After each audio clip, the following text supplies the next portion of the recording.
Light from Lantern presents Knit a Spell. I'm Magical Maker, Katie Rempe. And I'm the Maker of Magic, James Devine. Join us as we stitch together the symbiotic relationship between crafting and the craft. Here we go. Hey there, Jim. Hello, Katie. It's the beginning of September. Whoop, whoop. My favorite month of the year. It is? That's right. Tell me more about that. It's my birthday month. Hey, it's your birthday month. It's your birthday month. It's your birthday month. I know I'm talking about it like I really care, but, you know. Wait, you don't care about your birthday? I'm not really that into it, but it is a good day as a reminder that, you know, the time is passing. Right. It's your birthday month. Don't you get like happy birthday every day this month? That's true. Let me be the first to say happy birthday, Katie. Oh my gosh, thank you. Everyone else is a bit late, but I'll take it anyway. Well, September 1st, how could it be late? Well, I mean, you know, there's been like this 2 minutes since we started this conversation. I could have gotten some I know. I could have just started the whole episode with happy birthday, Katie. It's your birthday month. That's right. You know what? Maybe I'll re-edit it. Re-edit this whole episode. Yeah. Well, September is one of my least favorite months. Oh. Except now it's my favorite month because it's your birthday month. Hey. But except for that, I am a summer boy. I love summer. And September reminds me that summer is like not everlasting. Yeah. And I wish that I lived in everlasting summer, and my husband does this thing where he's like, everything's getting toasty. I'm like, stop it. He's like, the days are getting shorter. And I'm like, stop it. Because he loves the autumn. Are you an autumn time person? You know me as a knitter, it's kind of where it's at for us. It's like our sweet spot. It is. All knitters. Hashtag not all knitters. Oh, well, yeah, I know. Probably not all knitters, but, you know, it's more festive. I don't know. There's just, unless you're knitting the right thing over the summer, it can be a little warm. But, you know, during the winter, you don't really mind if what you're making is also being a blanket to you at that point. But, like, when it's 98, not as appealing, so. Yeah, we've had a pretty brutal summer here in Seattle with some awful hot, like unprecedented hot weather and smoke, and it's been pretty hard to imagine knitting a big heavy blanket or yeah. So I mean, so there are some things to look forward to. I don't really love the short days, I must say, but you get a lot of work done. So yeah, cuddling around the fire with your sweeties, and there you go. Yeah. You know, Yeah. All right. Out all the sweater weather, you know, sweater weather. Oh, sweater weather. Yeah. Sweater weather. So it's just September 1st. It's still summer in my book, so we don't have to call it in before it's here. But it's September 1st, Katie's birthday month. That's right. Yeah. And send in the kudos. And I thought it would be fun to do sort of a month-long theme for our podcast. And so for this month, we settled on the idea of symbology. Woo! Symbology. I think that symbolism is really important. Where do we want to start? Like, I think we kind of thought of the idea of like going big. Like, what's the first sort of symbology we should start with, right? Mm-hmm. Well, some of the more generic things that are out there, I thought would be a nice way to start, like you said. So we're going with big themes. We're going with the sun, the moon, and balance. Yeah, I think that's a good idea. Yeah. Very good. Sun and moon. Mm-hmm. All right. So shall we start with the sun? Yes, obviously. Because that's what's waning, right? So the sun reached its peak at the summer solstice, right? Yes. In the middle of summer. And since that day, the days have been getting shorter, although the evenings went a little later for a little while. It was really the mornings that we didn't really notice the days getting shorter because the evening sunset a little later in the day, but it was shortening in the mornings, which is kind of cool. But yeah, the days are getting shorter, and we're going to notice it even more now that it's in September, if we haven't already. So yeah, what does the sun symbolize? So you are more of a tarot person. So what does the sun symbolize? There's the sun card in the Yes. tarot. What does it symbolize in tarot? Generally, all positive things. Like if you get the sun card in your spread, that's a huge, like, yes, essentially. You know, things are going to generally work out. Some people call it the best card in the deck. It always makes me think of joy.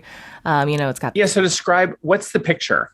I mean, you know, it could vary in every deck, but I use the Rider-Waite-Smith. So for my recollection, it's typically like a little baby who's super excited on like a horse, I believe, with like a big sun in the background. You know, you've just sort of come over like a big obstacle, and now you're enjoying where you are and enjoying all you've achieved and learned. So it's all positive things in tarot. What about palmistry? The best card in the deck. Oh my That's gosh. right. That's a lot to live up to. I know, right? No pressure.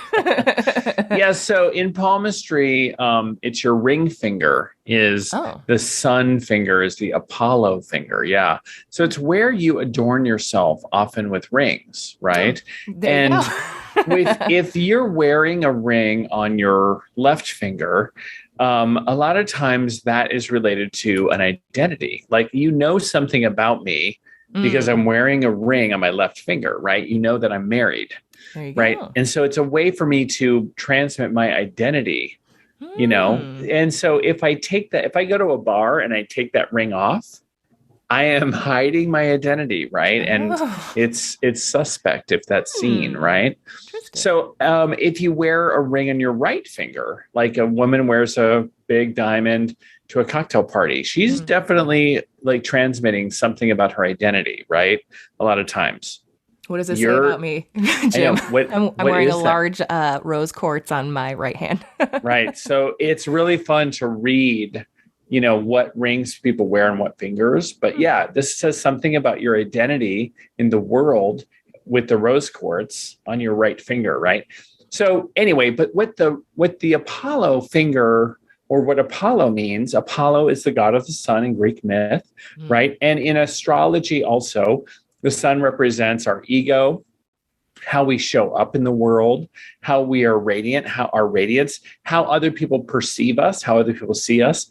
Our self-esteem is up in there. And so this is a lot about sort of our identity, who we are in the world. And so the sun represents that. So it's a slightly different meaning from the sun, the archetype of the sun that's in the tarot cards. It's slightly different in astrology and in palmistry. So when I look at how people hold their finger in palmistry, I'm looking at, what is their comfort level with, you know, how they're showing up in the world or how they're showing up in their personal life. And in astrology, we would look at, where's your sun placement? You know, my sun is in Aries. And so that tells something about how my signs, yes. Yeah, my sun sign tells me something about where my ego is and how I sort of show up, right? And your sun sign, and I can't remember when your actual birthday is. Are you a Virgo or a Leo? You're a Virgo. Oh, yeah. So the Virgo in you, this is your sun is in Virgo. And so the initial ego and sort of how you show up as a Virgo, very organized, you know, really have your stuff together, that sort of earth sign. So that's an important aspect. Oh, very interesting. Okay, so then on the same card, the opposite end of the spectrum would be then the moon, right? Right. So there's also, when we think about the sun, we often think about, sun and moon, right? The other side of that, right, is this sort of seesaw, right? Sun and moon. It's very common to think of those two, right?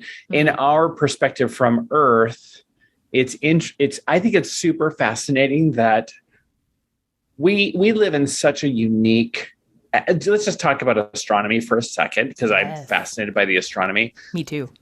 How rare it is. There's no other planet that we've ever observed, and certainly not in our solar system. And we don't have the instruments yet to observe this in any other planet. I'm sure that it must exist in the billions of stars that are out there, but we've never seen another planet where, from your perspective on a planet, is there a moon that would have the same visual size as the star? So our moon is visually the same size as the sun, right? Oh. That's why when there's an eclipse, Oh, right. Duh. they're the same size. They're not the same size in actuality, but the moon is so close and the sun is so far that they end up having the same apparent size in the sky. Come on, do you know the chances of that happening are it's almost like it was divine design. Right?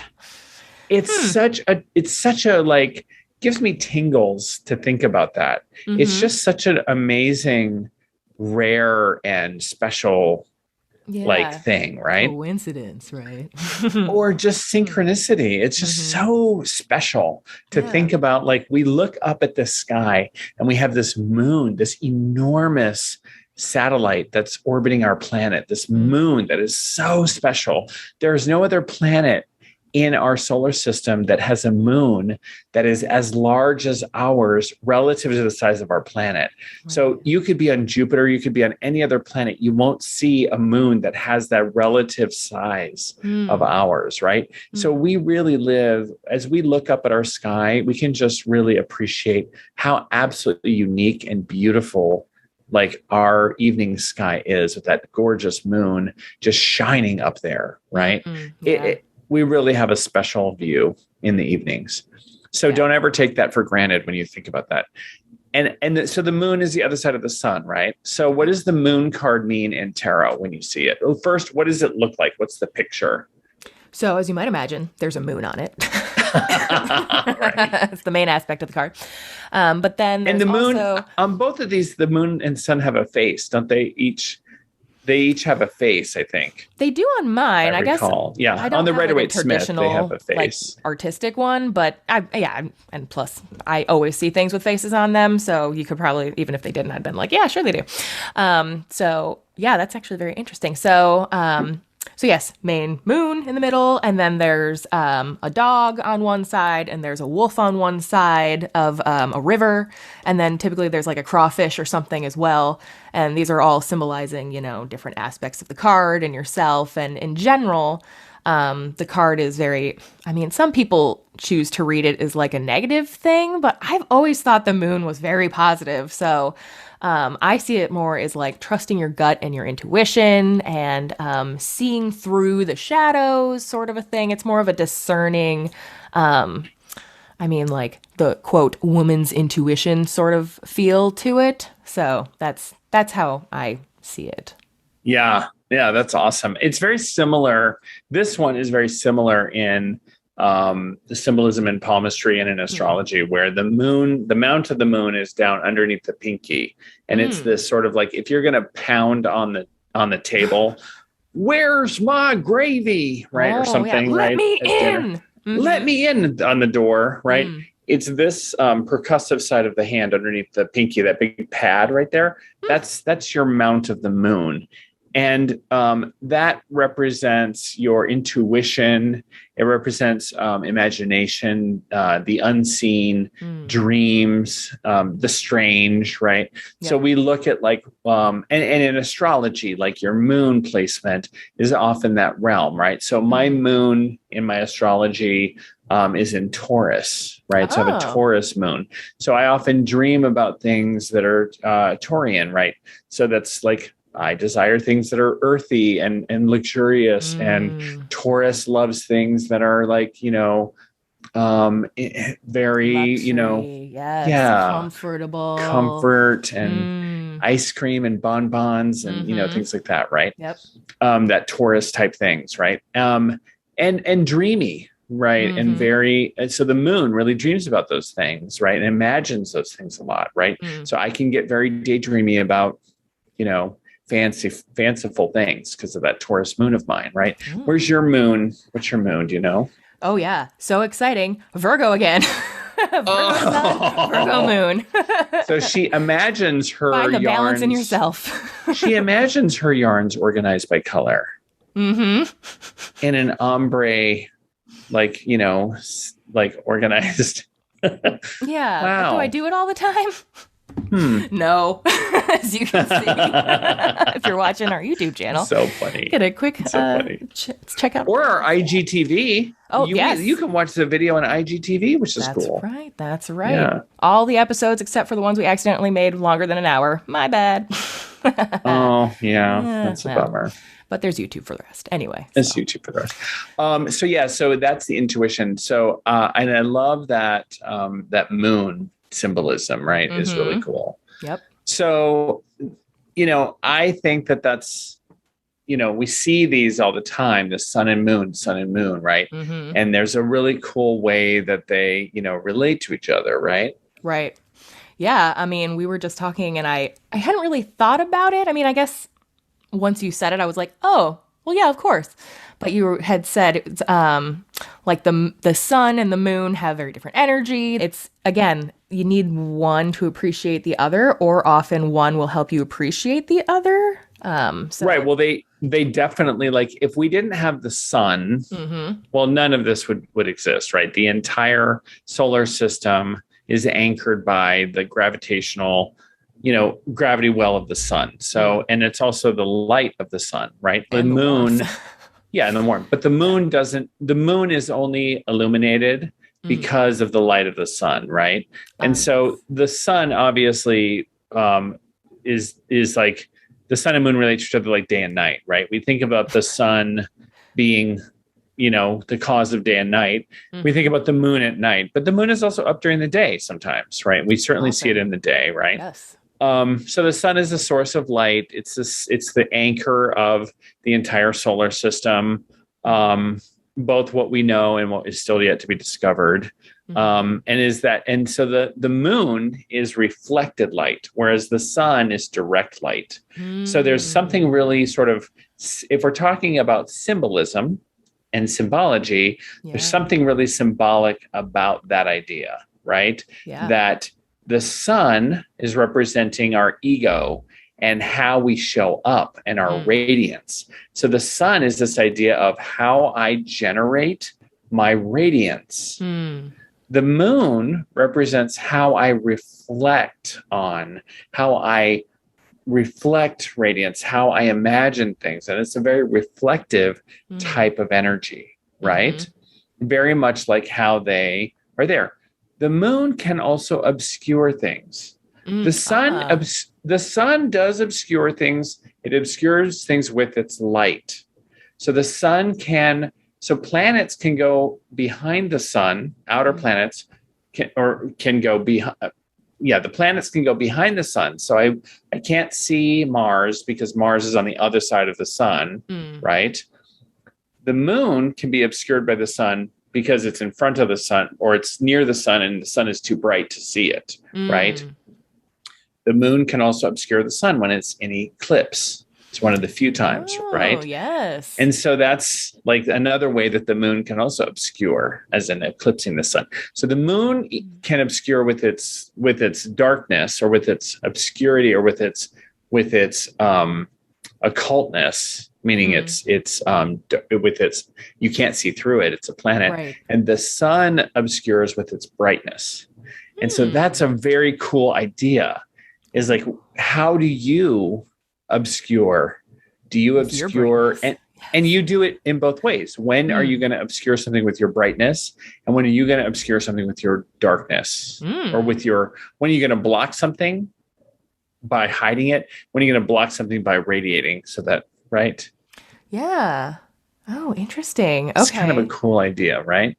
Right. It's like hiding something in plain sight or hiding something in the basement, right? Yeah. There's this idea that the moon, is moving through phases as opposed to the sun, right? The sun is like day and night. It's like very up and down, more of a binary idea, a binary energy of up and down, right? And the moon moves through light and dark also, but it's moving through phases that's in a 28-day cycle. So it's more of a cyclical energy of cycles and spirals. Right. So some people might associate one of those with male, one of those with female. I think that we could, sure, those are okay constructs, but I think they're not exactly. And I think that humans can adopt any portion of those ideas, but I think those are not as descriptive as the human experience. And I think those are limited. And I think we can instead go beyond that and say a cyclical 28-day energy of cycles and spirals with the moon and a binary up and down energy with the sun. And that allows us to adopt it without taking on that sort of limited sort of like male, female type, language. But anyway, so I think that that's a cool way to sort of like think about the sun and moon, and this idea of balance and how do we sort of adopt those two things, different ways that there's illuminaries and how those are both illuminating and obscuring in different ways. Yeah. Interesting. Gosh. Ooh, be a luminary, not an obscuriary. Or obscure things, because there's also a time when that's appropriate. Ooh, that's right. Well, yeah, I guess when you do that, that's how you find new things and explore new boundaries. And not everything needs to be not everything needs to be out there for everyone to see. Mm-hmm. Well, Yep. Some things are just for you. And like magic, some things work better when they are kept only for you. So, not in a gatekeeping type way necessarily, but just in an energy concentration kind of way. Things we talked about before. So not necessarily gatekeeping. Yeah. More keeping things sacred. There's a really wonderful idea of keeping things sacred as opposed to keeping things secret. Let's take a quick break, and when we come back, we'll talk a little bit about balance. And I also have a new project to show you. What? I know. You're keeping secrets? What? We just talked about this. Well, you'll know all about it in just a minute. We'll be right back. Oh, hey there. You may not remember me, but I'm that one hank of fingering weight yarn you got at that awesome fiber festival, or cool local yarn store, or because it was on sale, or maybe you can't quite remember, and that's not the point. I was just coincidentally thinking about how the ship-to-shore shawl by Light from Lantern could be made with just one hank of any fingering weight or sport weight yarn that's approximately 400 yards. That's all. Till then, I'll be over here, continuing to look as stunning as you remembered. Interested in learning more? I hear you can by simply visiting lightfromlantern.com. Katie. Jim. I've been hearing a lot lately from people how I'm so much more than a palm reader. So I'm cooking something up and I'm going to launch something kind of amazing. Wait a minute. Are you keeping secrets from me? Yes. And if you want to know more about it, the first place I'm going to start talking about it's probably your Instagram, right? No, actually, that's the last place. It's going to be my email list. Oh, of course. I always try to give a little gift with my emails. It's a little modern mudra they can use, a little free download they can download, a meditation. I want people to subscribe to my email list so that they get this announcement later this year with my thing. Hey, Jim, how can people go ahead and sign up for that email list? Go to thedivinehand.com and hit subscribe at the top in the navigation bar. It's just that easy. All right, everybody, no excuses. Get on it. And we're back. Now that we're back, let's take a little time to talk about balance. I'm balancing right now. Oh, look at you. This is One not an foot. act. Yes. So finding balance is always a good thing, whether it's in life or design or whatever. It's funny to think of like the sun and the moon traditionally as like two halves of the same whole. It's very much like, an example would be like the yin yang symbol, Yeah. And I think that that's interesting because there's a little piece of the sun in the moon, like with the light of the sun on the moon, and the moon is made of star stuff, right? It's all comes from stars and whatever. And there's a little bit of the moon in the sun, just that relationship of, that they're symbiotic, just like the yin yang.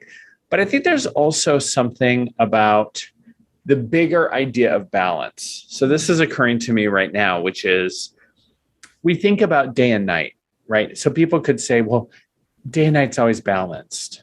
Yeah, well, right now the days are getting shorter, the nights are getting longer. I thought day and night is only balanced at like the equinoxes. Day and night is balanced over in the big picture. So what do you think about that, Katie? Like balance may not happen in the short term. Yeah. But is there balance in the short term versus balance in the long term? I'm curious your thoughts about like that. How do you deal with that? Like I think about karmic balance. I think about like, how do you deal with like the balance of things, short term versus long term, and like dealing with that sort of thing? I guess it depends on if it's something one can influence or not. I almost said one can control, but I think losing any idea of thinking you have any control over anything is the key here. Right. Yeah. Yeah. Finding a reminder of that constantly. I think finding balance generally requires a certain knowledge of yourself. What do you want? and what are those wants truly tied to? Not just like, I want some money, I want to get this job working here, I want a title. Like, what do you really want? Do you want security? Do you want people with you? Like, do you want to follow a passion?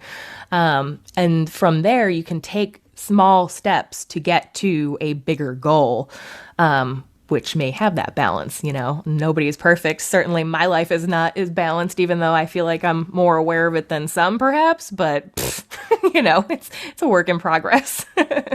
Right. Yeah. I think that as we're working our way in our lives towards what we want, I think that's a really good point, right? We always like having that long-term sort of vision towards what we desire is important. And the balance along the way, like it, and I love that idea of balance because there's the other definition of balance.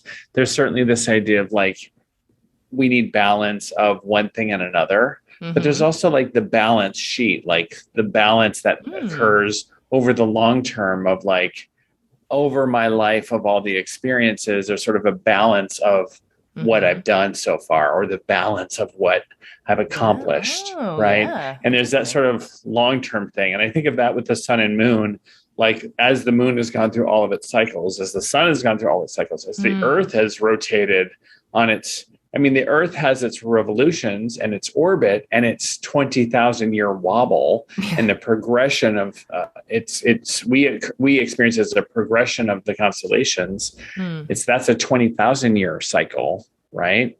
And so there's all these cycles that we may not experience that balance or that sort of right in the short term, but over the long term, there is a big sort of picture of balance. And I think that's a really interesting idea. Oh, yeah. That like zoomed in, it looks unbalanced, but zoomed out, ultimately, like you said, it's like a literal balance, you know, like the two scales.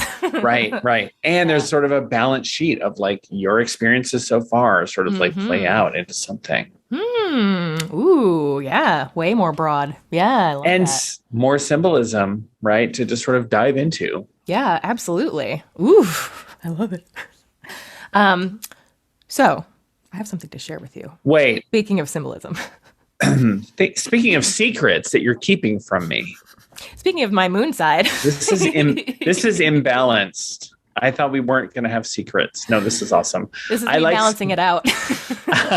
Secret time? This is a surprise. I love surprises. Yeah. I know there's people who hate surprises, but I love surprises. I love happy surprises. So I'm excited about this. I think when you don't anticipate them and they just kind of happen, it's easier. You don't have to wait for it. Yeah. Okay. So speaking of the sun and moon, I had this idea like earlier this year of this design that I wanted to do for a shawl that would have these ideas of balance represented by the sun and the moon, or inspired from them, all into this design. And what ended up happening was this beautiful thing where I came out with not one shawl, Jim, not just this beautiful fingering weight shawl made in 2 colors, with all of these wonderful stitches, plus a little colorwork area. What? Bobbles. You don't usually do color. I don't. I know. Look at me. I'm expanding my horizons, trying to, share new visions. And not one, but. But wait. But 2! 2 what? shawls. Yes. So you can see here. Let's see that. Hold that still a little bit. So let's see that detail at the end. So you've got some little like bubble thingies. Yep. You've got some arrows, sort of. I don't know what those are at the end. The color. Work. Yep. So it's like the transition from day to night. So this large shawl, which is made in a worsted weight, where gold is more of the main color and the blue is just kind of coming in to eclipse it at the end, is the large size, aka the sun size, because it's big personality, it's warm, it keeps you warm. And then there's the moon version, the small. It's blue. That's just eclipsing into a little bit of a sunshine ray here. And wow, it's a cool thing to wear at night, and it's a little fashion accessory. So yeah, it's got the balance of color, it's got a balance of design, it's got it. Those colors are really pretty. Oh, so is that a wool? Is it, what kind of yarn is that? They are both made out of 100% superwash merino, and I was very kindly provided this yarn by UU Yarns, who's run by Heather Warpole, and she is amazing. Me yarn? UU Yarns, that's correct. In this case, spelled EU, like the sheep. EWE, like a little lamb. Like a little lamb, yep. And the nice thing is that she has colors that are 100% the same between her fingering weight and her worsted weight. So I loved that I could make both sizes essentially and exactly the same colors. So, my like inner Virgo was like, yes. Oh, so that is the same pattern, just using a different weight of yarn. And one came out big and one came out small, just because you use different weight of yarn. That's exactly right. Yes. I learned, see, it's like I know how to knit or something. Mm-hmm. This is where gauge really comes in handy. So wow. It's a finer gauge yarn for the small one, which is why it came out small, and then a larger gauge yarn for the large one, which is why it came out large. That's really cool. Oh, man. Man, those are awesome. Thank you. So Sun and Moon. Sun and Moon Shawl. Yes. Yeah, that's all right. So, okay, do we get the pattern or what? Okay, so here's the deal. Not only will the pattern be available this month, very likely by the time that this episode is out, it will also be available in kits from UU Yarns. So you can put together your own colors, or you can pick one of their pre-picked color packages together that they're going to work with me on. We will be able to help you in any color you want. It's going to be so exciting. UU Yarns. Okay, so the information will be in this podcast, in the comment, in the information below. Show notes, links like crazy, all that. Yes. Wow, this is us. You didn't tell me any of this. I am so surprised. This is so awesome. I mean, I like to keep you on your toes. What can I say? You totally and we meet twice a week, all this stuff. She's keeping secrets from me, people. I know. Surprises. I've had this one for a while too. That's so awesome. I love it. I think it's really beautiful. I love the gold and blue, and I think that's a really beautiful combination. They're opposite the color wheel. Mm-hmm. They're really an amazing. I mean, I love those two colors. As someone who's colorblind, they're also super. I mean, I really love those two colors together. So it totally, goes with my whole background as well. I'll try. I really just designed it for you. I'll send it tomorrow. Yeah. But I really love that. And I think if we think about blue, the vibration of gold and blue is also really great for this September and for the coming autumn, because especially that gold is such a perfect sort of autumnal, like wearing that shawl during this autumnal season. Yes. I mean, that gold, hold that gold up again. Ooh. That is a fantastic.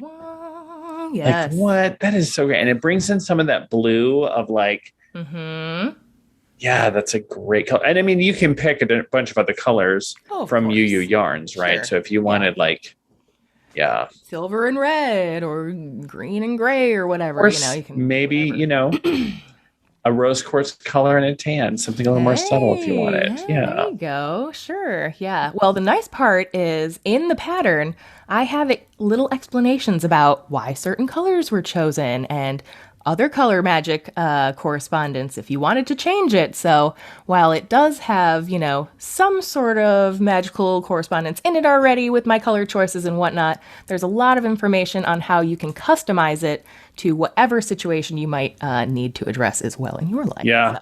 So do you want to talk about the color work? Is there symbolism on those shapes? Like, what do those represent? Is that...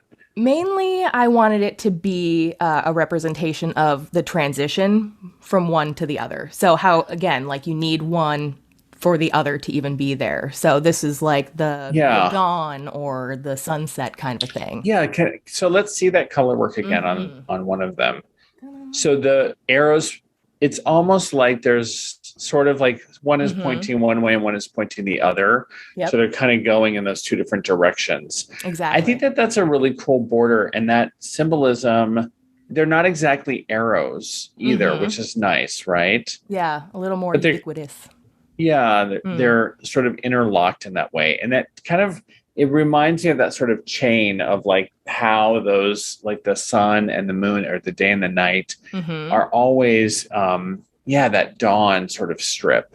Yep. How that's such an important sort of transition. And then I love how you have this like the last little like bing before it goes down. Right. Yeah. And then the baubles are really cool. Like I love that detail. Planetary movement. It's like a little star. Yep. Yeah, that's amazing. And it's so fun to see the size of them, like on the worsted weight versus on the little fingering weight version. Boop. It's so cute. It's so amazing. I would just be like, what? Like messing with that the whole time. It's so cool. They're kind of like a fidget spinner, if you will. Yeah. So nice. Amazing. Yeah. All right. So is this more of a beginner, more of an advanced, more of an intermediate piece? It's probably like advanced beginner / intermediate and above. I mean, if you want to try Wait, you just said all three of those. Well, as long as you know how to knit and purl and increase and you're comfortable with that, I think you could do this no problem. Even the color work isn't actually traditional color work. It's slip stitch color work, so it's much easier. You don't have to carry another yarn. It's not like you're knitting 2 stitches in this color and 2 stitches in that color. You're just knitting and slipping in one row. It's just one color. It's very easy, but it gives the illusion of color work, which is even better. So. Okay, so it's not like I have to be super expert to do it. Nope.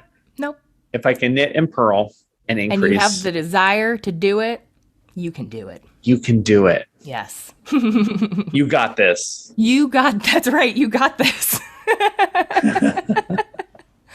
I love it. Yay. I love it. Yep. You can check out more information and everything and pictures and whatnot on Ravelry or on my website, lightfromlantern.com. That's awesome. Yay.